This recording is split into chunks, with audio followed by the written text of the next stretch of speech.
Fungsi perencanaan adalah proses membuat rencana atau perencanaan untuk mencapai strategi organisasi. Ini melibatkan identifikasi dan evaluasi opsi, pemilihan opsi terbaik, dan pengalokasian sumber daya untuk mencapai tujuan. Sedangkan pengambilan keputusan adalah proses membuat keputusan atau memilih tindakan yang akan diambil dari beberapa alternatif yang tersedia.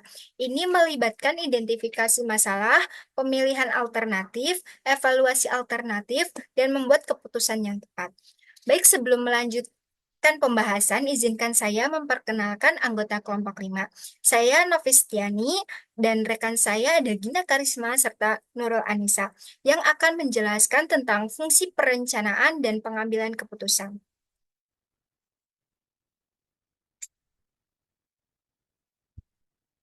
Baik, yang pertama ada fungsi perencanaan. Fungsi perencanaan adalah proses membuat rencana atau perencanaan untuk mencapai tujuan dan strategi organisasi. Ini melibatkan identifikasi dan evaluasi opsi, pemilihan opsi terbaik, dan pengalokasian sumber daya untuk mencapai tujuan. Ada dua elemen penting dan mendasar dalam perencanaan, yaitu ada goals atau tujuan dan rencana atau plans. Tujuan atau goals pada dasarnya adalah hasil akhir yang diharapkan dapat diraih atau dicapai oleh individu, kelompok, atau seluruh organisasi. Atau dalam pengertian bahasa Inggris, kadangkala dibedakan antara objektif dan goals. Objektif seringkali diartikan sebagai tujuan, sedangkan goals sebagai target. Terus yang kedua itu ada rencana atau plans. Rencana atau plans adalah segala bentuk konsep dan dokumentasi yang menggambarkan bagaimana tujuan akan dicapai dan bagaimana sumber daya perusahaan akan dialokasikan, penjadwalan dari proses pencapaian tujuan hingga segala hal yang terkait dengan pencapaian tujuan. Nah, ada tahapan perencanaan, yakni ada enam tahapan. Yang pertama, perencanaan tertulis. Yang kedua, menentukan goals. Yang ketiga, susunan sesuai tugas dan tanggung jawab. Keempat, tentukan prioritas. Yang kelima, lakukan review. Dan terakhir, batas waktu. Untuk pertama, perencanaan tertulis, hal pertama yang harus dilakukan adalah membuat perencanaan secara tertulis. Dari sini kita bisa menulis dari mana kita akan memulai, apa saja yang boleh dan tidak boleh dilakukan, serta menandai rencana yang sudah dicapai. Cara ini terbilang cukup efektif agar kamu semakin fokus dan yakin bahwa perencanaan ke depannya semakin baik. Yang kedua, menentukan goals. Nah, tentukan juga goal yang ingin dicapai dalam susunan perencanaan. Dengan menentukan goal, kita dapat mengetahui hal apa saja yang ingin dicapai ke depannya. Yang ketiga, ada susunan sesuai tugas dan tanggung jawab. Jangan lupa jangan lupa menyusun perencanaan sesuai dengan tugas masing-masing. Hal ini agar setiap karyawan maupun manajer dapat mencapai target dengan memiliki rasa tanggung jawab di dalam hati. Nah, yang keempat ada tentukan prioritas. Dalam menyusun perencanaan, dalam menyusun perencanaan yang baik, selalu tentukan prioritas agar bisa membagi waktu dengan baik. Jadi, bila ada pekerjaan tambahan yang tiba-tiba muncul, kita dapat mengerjakannya secara efektif dan tidak mengganggu pekerjaan lainnya. Nah, yang kelima, lakukan review. Bila sudah melakukan pekerjaan sesuai dengan rencana, lakukan sedikit review pada list yang sudah dibuat dan mengecek kembali pekerjaan yang telah diselesaikan. Lakukan analisa apakah seluruh pekerjaan sudah dengan benar atau belum. Jika belum, jika ternyata ada yang salah, segera diperbaiki dan tidak mengganggu kualitas. Nah, yang terakhir yaitu batas waktu. Selalu selalu berikan batas waktu dalam menyusun perencanaan yang matang.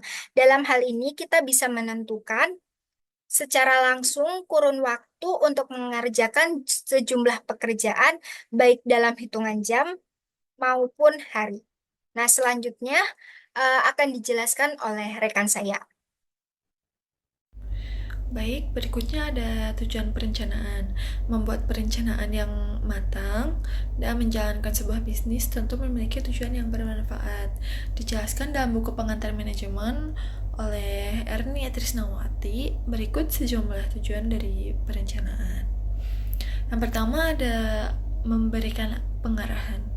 Tujuan pertama dari dibuatnya perencanaan adalah untuk memberikan pengarahan yang baik dan terarah untuk manajer maupun karyawan.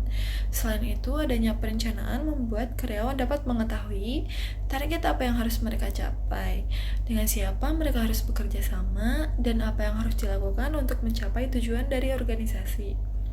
Tanpa adanya perencanaan, hal ini bisa menyebabkan organisasi atau individu akan bekerja kurang maksimal dan sesuka hati. Hal ini membuat kinerja perusahaan jadi kurang efisien dan target sulit tercapai. Yang kedua, mengurangi ketidakpastian. Hadirnya perencanaan juga bertujuan untuk mengurangi hal-hal yang tidak pasti. Bila seorang manajer membuat sebuah rencana, ia dipaksa harus melihat jauh ke depan, meramalkan perubahan apa yang terjadi, memperkirakan efek dari perubahan tersebut, serta menyusun rencana untuk menghadapi perubahan. Yang ketiga ada meminimalisir pemborosan. Dengan menetapkan perencanaan, perusahaan dapat meminimalisir terjadinya pemborosan, terutama dalam hal biaya. Dengan kerja yang terarah dan terencana, karyawan dapat bekerja lebih efisien dan mengurangi pemborosan. Selain itu, hadirnya perencanaan yang matang membuat manajer bisa mengidentifikasi dan menghapus mana hal-hal yang menyebabkan laju perusahaan jadi terhambat serta biaya yang tidak perlu. Yang keempat ada menetapkan tujuan standar. Terakhir, tujuan dari perencanaan adalah untuk menetapkan tujuan standar perusahaan. Jadi, perencanaan yang matang membuat perusahaan lebih mudah dalam melakukan pengawasan dan evaluasi perusahaan dalam periode tertentu. Dalam hal ini, evaluasi adalah proses membandingkan rencana dengan kenyataan yang ada. Tanpa adanya perencanaan, maka manajer tak bisa menilai kinerja perusahaan. Baik, berikutnya ada pengambilan keputusan. Pengambilan keputusan merupakan suatu tindakan yang menentukan hasil dalam memecahkan masalah. Dengan memilih suatu jalur tindakan di antara beberapa alternatif yang ada melalui suatu proses mental dan berpikir logis dan juga mempertimbangkan semua pilihan alternatif yang ada mempunyai pengaruh negatif ataupun positif. Pengambilan keputusan merupakan salah satu bentuk perbuatan berpikir dan hasil dari perbuatan itu disebut keputusan. Pengambilan keputusan dalam psikologi kognitif difokuskan pada bagaimana seseorang mengambil keputusan. Mengambil keputusan adalah sebagian besar dari tugas seseorang yang bekerja di dalam suatu organisasi modern. Di antara berbagai peristiwa pengambilan keputusan yang berbeda, ternyata dapat ditemukan pola yang sama. Pola mengambil keputusan tersebut biasanya berdasarkan pada kaidah tertentu yang baku, misalnya ketika pimpinan personalia harus memberhentikan seorang karyawan, maka ia bertindak berdasarkan peraturan perusahaan yang berlaku. Ada pula keputusan yang diambil berdasarkan pengalaman sebelumnya. Misalnya, keputusan menyimpan persediaan bahan baku produksi paling lama hanya boleh 3 bulan. Dalam peristiwa lain, pimpinan memutuskan untuk menambah volume produksi jika permintaan meningkat di atas 15%. Baik, berikutnya ada dasar dalam pengambilan keputusan. Dia itu memiliki 5 dasar, yaitu intuisi, pengalaman, fakta, wewenang, dan rasional. Yang pertama ada intuisi. Pengambilan keputusan berdasarkan intuisi adalah pengambilan keputusan yang berdasarkan perasaan yang sifatnya subjektif. Dalam pengambilan keputusan berdasarkan intuisi ini, meski waktu yang digunakan untuk mengambil keputusan relatif pendek, tetapi keputusan yang dihasilkan seringkali relatif kurang baik karena seringkali mengabaikan dasar-dasar pertimbangan lainnya. Yang kedua ada pengalaman.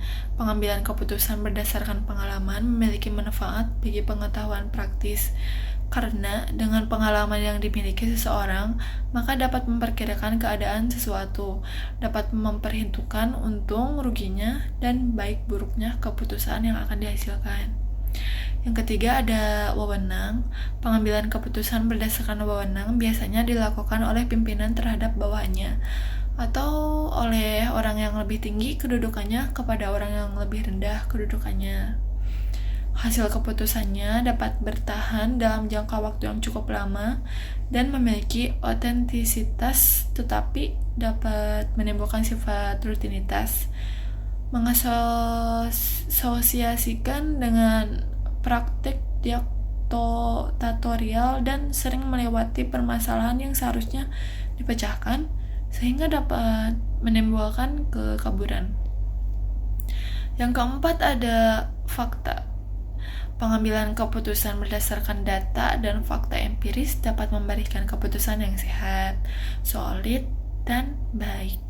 Dengan fakta, tingkat kepercayaan terhadap pengambil keputusan dapat lebih tinggi, sehingga orang dapat menerima keputusan yang dibuat dengan rela dan lapang dada. Baik, saya Nurul Anissa akan memaparkan materi selanjutnya, yaitu faktor yang mempengaruhi pengambilan keputusan. Ada beberapa hal yang dapat mempengaruhi pengambilan keputusan. Pertama, hal-hal yang berwujud maupun tidak berwujud, yang emosional maupun rasional perlu diperhitungkan dalam pengambilan keputusan. Kedua, setiap keputusan harus dapat dijadikan bahan untuk mencapai tujuan setiap keputusan.